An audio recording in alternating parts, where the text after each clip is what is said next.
충치가 생길까봐 교정을 못하겠어요? 그러면 교정 안 하는 사람은 아무도 충치가 없이 살까요? 만약에 지금 제가 말씀드리는 걸 교정과 선생님들이나 다른 치과 선생님들이 보시면 틀린 말이야 라고 말씀하시는 분이 계실 수도 있어요. 근데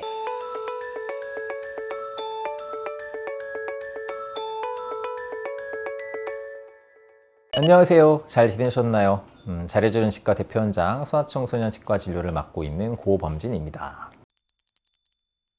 이 질문의 근본적인 전제는 그거예요. 그럼 교정이 뭔데 도대체? 기성세대들, 부모 세대들이 겪었었던 교정은 이미 우리는 물이 다 엎질러진 상태에서 치과를 간 세대란 말이에요. 삐뚤삐뚤하고 성장은 다 멈춰있고 이럴 때 가니까 교정은 치아를 움직여서 배열하는 전체 배열 교정만을 생각하고 있는 거예요. 왜 내가 삐뚤게 나왔는지에 대한 대체적인 근본 원인은 공간의 부조화에 있어요. 나의 치아가 이 정도의 공간은 가지고 있었어야지 예쁘게 날 수 있고 올바르게 날 수 있는데 그 공간이 부족하고 부조화가 생겨서 특정 시점에 이가 나올 부분들에 있어서 잘못 나왔다라고 하면 사실은 치아를 움직이는 치아 배열하는 교정이 아니라 치아와 관계없이 악궁 확장, 그러니까 나올 공간들, 나올 바탕들을 잘 마련해주는 교정을 미리 해야 되는 거거든요. 그래서 교정이 필요한 상태라고 한다면 유치가 영구치로 교환된 다음에 하면 오히려 치아를 배열하는 게 아닌 상태에서는 늦은 거일 수도 있어요.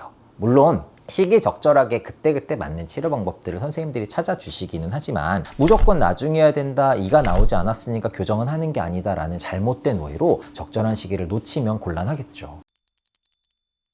추구하는 바가 좀 다르다고 생각하셔도 돼요. 우선은 제일 많이 사실 하시는 게 가철식 장치를 이용하는 건데, 가철식이라는 말은 이제 고정식이 아니라는 뜻이죠. 뺐다 꼈다 할 수 있는 장치다라는 건데, 이 가철식 장치로는 치아가 위치하고 있는 악궁이라고 하는 치조골 부분을 확장하는 식의 개념을 좀 많이 씁니다. 저는 이제 가철식 장치를 좀 주로 즐겨 쓰는데, 첫 번째로 가장 중요한 목표는 공간을 좀 배열하기 전에 만들어주는 것에 좀 속하고요. 투명 교정 같은 경우는 이제 최근에 몇 년간은 굉장히 각광받고 있죠. 일부 투명 교정들은 이제 악궁 확장이나 치열 교정을 제외한 이제 공간을 만드는 것들은 잘 안 되는 경우들도 있어요. 근데 저는 이제 공간을 만들 때도 가능한 방법들을 알고 있기 때문에 쓰는 편이고요. 이 친구는 무조건 치아의 배열도 같이 가지고 와야 되는 케이스다라고 했을 때는 공간을 확장하는 것과 치아를 배열하는 것을 동시에 할 때는 투명 교정을 추천드리는 편이에요. 그래서 두 개가 그냥 똑같은 케이스에 뭐든지 쓸 수 있다라기보다는 이런 케이스에는 가철식이 좀 유리하거나 또 이런 케이스에는 투명 교정이 좀 유리하거나로 볼 수 있습니다.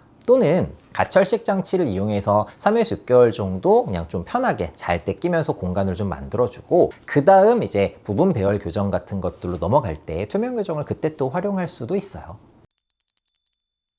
이렇게 틀린 말은 아니거든요. 근데 이거는 치아가 완전히 다 자라서 뼛속에 단단하게 박혀 있을 때 치아를 좀 힘줘서 많이 움직여야 될 때 주로 나타나는 일이에요. 물론 교정 치료를 통해서 얻고자 하는 게 있을 때 수반되는 약간의 어떤 단점들은 우리가 조금 더 중요한 걸 얻기 위해서는 괜찮다고 지나가는 편이기는 합니다. 소폭 치아의 뿌리들이 조금 동글동글하게 흡수되는 편이 있거든요. 근데 아이들의 치아 같은 경우에는 뿌리가 조금 열려 있고 뿌리가 만들어진 힘이 훨씬 더 강할 때 움직이기 때문에 더 빨리 잘 움직여서 교정 기간도 짧아질 수 있고요. 뿌리가 흡수되지 않고 뿌리가 잘 자라면서 하는 교정이기 때문에 그런 불안감은 조금 더 적다고 말할 수 있어요.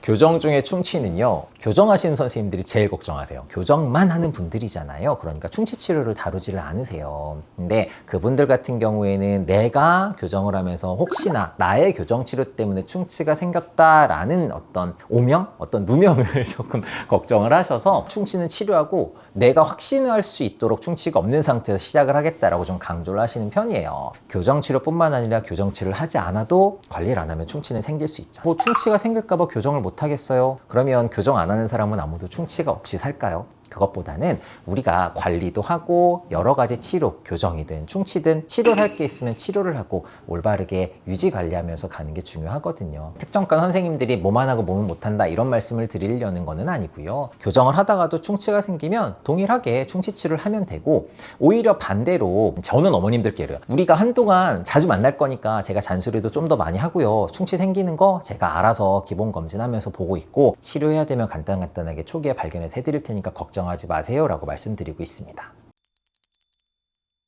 아니에요. 오히려 반대죠. 어린이 교정은 발치는 일단 아예 생각지도 않는 겁니다. 만약에 지금 제가 말씀드리는 걸 뭐 교정과 선생님들이나 다른 치과 선생님들이 보시면 틀린 말이야 라고 말씀하시는 분이 계실 수도 있어요. 근데 뭐 이거는 논쟁하자는 얘기는 아니고, 제가 생각하는 발치 교정은 공간을 만들어서 이가 잘 나올 수 있게 성장을 만들어줄 수 있는 적절한 시기를 놓쳐서 발치까지 하게 되는 경우도 제법 많다고 봐요. 물론 어릴 때부터 이 친구는 정말 나중에 발치 교정까지 정말 생각을 해야 될 것 같다라는 친구들도 있어요. 얼굴이 두상부터 너무 작거나 이가 너무 커서 이거는 어느 정도 공간을 만들어도 이가 잘 자리 잡기는 어렵습니다. 나중에 발치 교정까지 좀 생각을 해야 돼요 라는 친구들은 분명 있어요. 또는 절대로 발치를 하면 안 돼. 발치는 말도 안 되는 일이야 라는 친구들도 있어요. 그거는 양 끝에 있는 친구들이고요. 대부분 중간 과정에 있는 친구들은 우리가 적절한 성장만 만들어주면 이들이 잘 나올 수 있는데, 적절한 성장을 만들 시기를 놓쳐버려서 이들이 잘못 나니까 어딘가는 이를 펴서 움직여야 되는데 공간이 없고, 근데 공간을 만들 나이는 지나서 왔고, 이렇게 되니까 이라도 빼서 공간을 만들어야 되는 경우일 수 있거든요. 성장기에 만들 수 있는 공간이 있다면 발치 교정은 생각 안 하고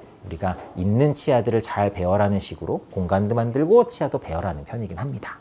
성장 교정을 어떤 식으로 언제 해야 되냐 이런 논쟁들이 제법 많은 걸로 알고 있어요. 성장 교정이라고 하는 건 아이의 올바른 성장을 도와주기 위해서 하는 거예요. 어떤 문제점을 해결하고 그 문제점으로 인한 연쇄적인 것들이 오지 않도록 도와주려고 하는 치료가 성장 교정이에요. 성장 교정이라고 하는 거는 안 하면 나중에 조금 더 많은 케이스의 교정을 할 수 있는 친구들을 지금 간단하게 바꿔줄 수 있는 여러 길라잡이라고 보시면 되겠습니다. 오늘도 시청해주셔서 감사합니다. 보험진이었습니다.